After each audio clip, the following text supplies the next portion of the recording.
Hello there and welcome back to some more Forza Top Gear laps. Today we are taking a look at Road and Track. These are road cars that then were later adapted into more track orientated versions. We begin with the 2016 Porsche 911 GT3 RS, 493 horsepower, 359 foot-pound torque, 3,131 pounds of weight. This particular example is presented in very purple and is a first gen 991. Of course the GT3 RS is one of millions of different versions of the Porsche 911. However, the GT3 RS is possibly one of the most famous of these particular track-orientated road cars. Of course, the GT3 RS is also one of the most hardcore variants of the 911 outlet, meant for the track day enthusiast. And well, it should be pretty darn good. It certainly looks like a race car, and Porsche has had no shortage of time to develop the 911 chassis over several years. I'm pleased to report that this car is actually very excellent to drive, if you're careful. It does actually take quite a skilled hand to drive this. I was not really expecting it from the GT3 RS, I was expecting it to be kind of an easy car to drive, and it is once you get the hang of it, but it does keep you on your toes. You do have to be focused, you do have to maintain composure to drive this car quick, but once you do that, it is a very quick car indeed. Absolutely phenomenal thing to drive. Next up, we have the 2016 Dodge Viper ACR, 645 horsepower, 600 foot-pound torque, 3,368 pounds of weight. Of course, the Viper ACR is a Forza Top Gear laps legend. The 2008 version has been ridiculously quick around this track anytime it's gone, and we finally have the 2016 version to chuck around our track. I love this car. I love the Dodge Viper ACR. I think it's a fantastic looking car, makes a fantastic noise, and above all, every single time I've driven a Viper ACR, it has been astonishing to drive. And as far as this one goes, well, I've only got one note for it here, and it is simply the best.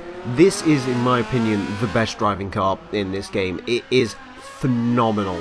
The levels of grip on offer here are ridiculous. The acceleration is very good. Top speed, not so good, you know, it doesn't even crack 200 miles per hour, but that's not the point. The point is, this thing is an absolute handling god. This thing, handling-wise, could probably keep up with some, you know, purebred track cars. The speed through some of these corners was the equivalent of what I was getting out of the Ariel Atom when I drove that back in Forza Motorsport 6. This Viper ACR truly an astonishing car. Next up, we have the 2016 Aston Martin Vantage GT12, 593 horsepower, 461 foot-pound torque, 3,450 pounds of weight. The Vantage GT12 is essentially the send-off version of the previous generation Aston Martin Vantage. Of course, it's now been replaced by a very ugly car, which sports an AMG V8, but back in the day, we had this with its fantastic, naturally aspirated V12. I do really like the Vantage GT12. I think it's a really good looking car. I love the sort of white and orange effects it has going on with it.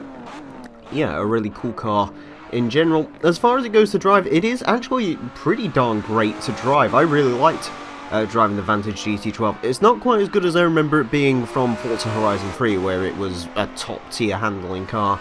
It is still really very good, and it's very close to that top tier, but it's not quite there. One thing I will say in this car's favour though is, despite weighing 3,450 pounds, it feels really light. It feels tossable, which is something I don't think I've ever really experienced in an Aston Martin. The DB11 had a little bit of it, but this really does feel like a very light car indeed, despite being not as light as maybe you'd want it to be, which I found pretty darn impressive.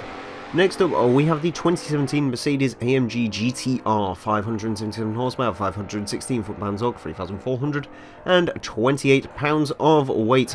Of course, we've had the Mercedes-AMG GT-S go around the track before. We've had the Fast and Furious version as well, but we have not had the GT R yet, which is designed to be the more hardcore track-focused version of the GT-S. I'm not a massive fan of the Mercedes-AMG GT line.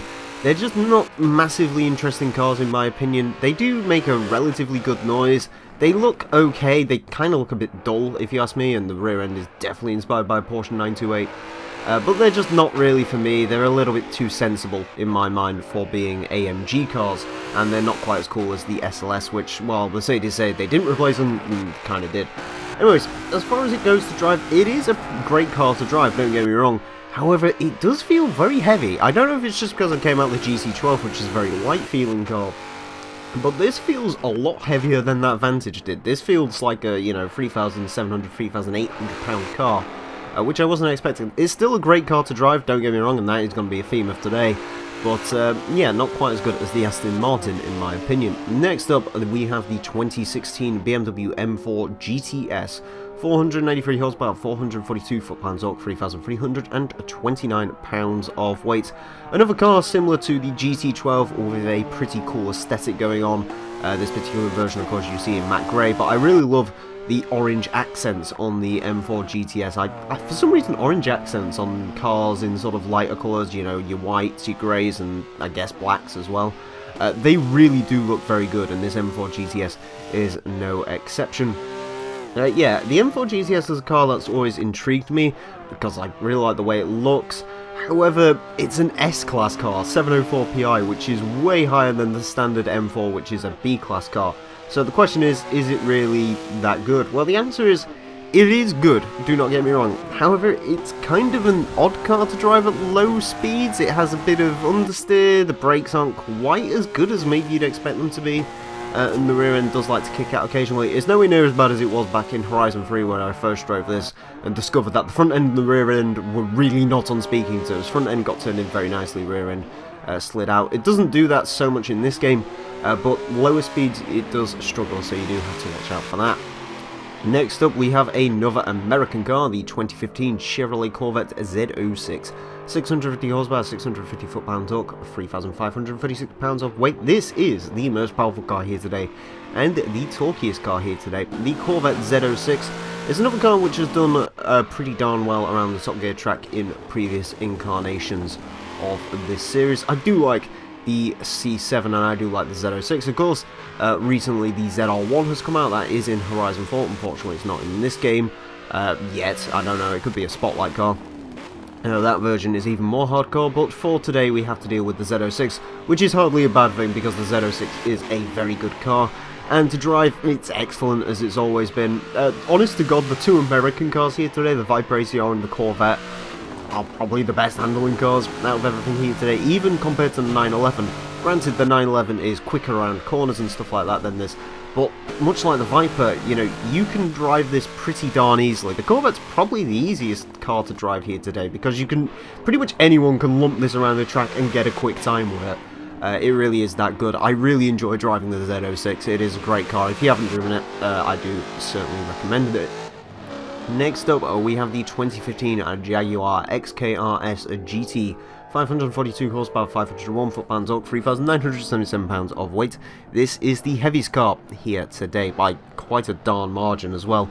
I guess you could make the argument that this isn't quite a track-focused car, but I needed another car, and the XKR-S GT never really fit in anywhere else, so it's here. Of course, we had the regular XKRS around not too long ago, and much of what I said about that car applies to this car in terms of my thoughts on it. I really like it. I think it's a great looking car. I guess sort of all the aero parts are subjective. Of course, it does make the car look sort of less beautiful, but in my opinion, it does also make the car look really darn cool, so you be the judge of that. It's almost like a C63 Black in the way that it looks, except more hardcore and more British. As far as it goes to drive, it is more composed than the standard car. Not quite as quick in a straight line as you'd expect. It has the wing, it has the things on the front, the splitters, but yeah, it is a more composed car than the standard version. It doesn't feel all that much different, so much of what I said about the standard car can be applied to this one. It is sort of a big bruiser, but the rear end doesn't really want to climb out on this so much. Overall, it drives pretty much as you'd expect it to, and as you'd expect it to, it drives alright. And finally today we have the 2012 Lotus Exige S, 345 horsepower, 295 foot-pound torque, 2,593 pounds of weight. This is the least powerful car here today, the least torquey car here today, and the lightest car here today. All those are unsurprising because it's a Lotus. The Exige, of course, is the more hardcore version of the Lotus Elise. Although, sort of when this generation of Exige came around, it developed more of its own style. It looks a lot less like an Elise than it previously did. But it's still a pretty darn cool car. The Exige S basically borrows its engine from the Lotus Evora S as well, which we've seen go around the track before. As far as it goes to drive, well, my note here is it's surprisingly not Lotus. Lotuses are usually very sharp, they go around corners quickly, but the rear end do like to come out. You do have to have quite a bit of skill to drive them. This, not so much like that. There is actually quite a bit of understeer in this. It doesn't feel quite as light as the weight stat would lead on, but at the same time, it's a lot easier than your standard Lotus. It's a lot easier than driving, say, an Elise Sport 190. Yeah, very strange. Was not expecting that from the Exige. I was expecting this to be very Lotus indeed, but no, it's actually a rather different car than what the stats would say. Anyways, on to the leaderboard, and I'm pleased to report the Viper ACR was the quickest car of the day, going 16th place with a 113.336. It goes in between a 458 Speciale and a Noble M600. It's quicker than an Aventador SV, a Porsche 911 GT3 RS. The ACR is no joke. Speaking of no joke, Porsche 911 GT3 RS goes into 22nd place with 114.536, another fantastic time. Goes in between the Lamborghini Huracan and Maserati MC12, but yeah, that ACR really is the MVP of today. In 37th place, we find the Chevrolet Corvette Z06 with a 115.385, a pretty darn good time. Just loses out slightly to a Porsche Carrera GT. Just underneath that, the Mercedes-Benz AMG GT R with a 115.427. Yeah, not too bad. Beats out an Audi R8, Acura NSX. The GTR was a lot quicker than I was expecting it to be with the way it drives and so on and so forth. So impressive there for that car. In 47th place, we find the Aston Martin Vantage GT12 with a 116.330, another really impressive time. Just misses out on a Ferrari 458 Italia. It's quicker than a Lotus 211, a McLaren 570S, Ferrari F50. Yeah, really quick time from that car as well. In 59th place, we find the BMW M4 GTS with 117.433, goes in between a HSV Maloo drift car and a Nissan GTR. Yeah, the M4 GTS was seriously quick. I was not expecting it to be that quick. It doesn't actually feel all that much quicker than a standard M4, but it is 5 seconds up on it on the leaderboard, so it quite patently must be. In 81st place, we find the Jaguar XKR-S GT with a 119.515, goes in between a Jaguar F-Type R Coupe and an Aston Martin V12 Vantage S. Pretty good time, about where you'd expect it to be.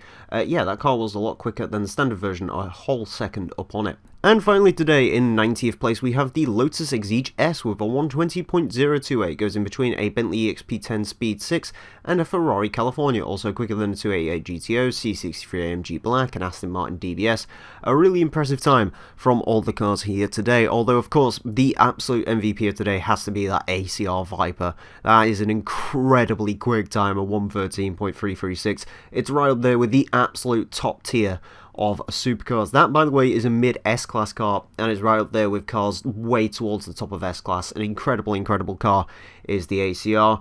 I mean, all the cars here today are really good, but if you want my two favourites, it's the ACR and the Z06 Corvette. The Americans really do know how to build a great handling car, which will certainly anger some. Anyways, thank you all very much for watching. Next time, we're going to be taking a look at some pure track toys, so expect some even quicker times to come out of those cars. And maybe we'll be challenging towards the top of the board for the first time in a year. Anyways, yeah, stay tuned for that, and until next time, a farewell.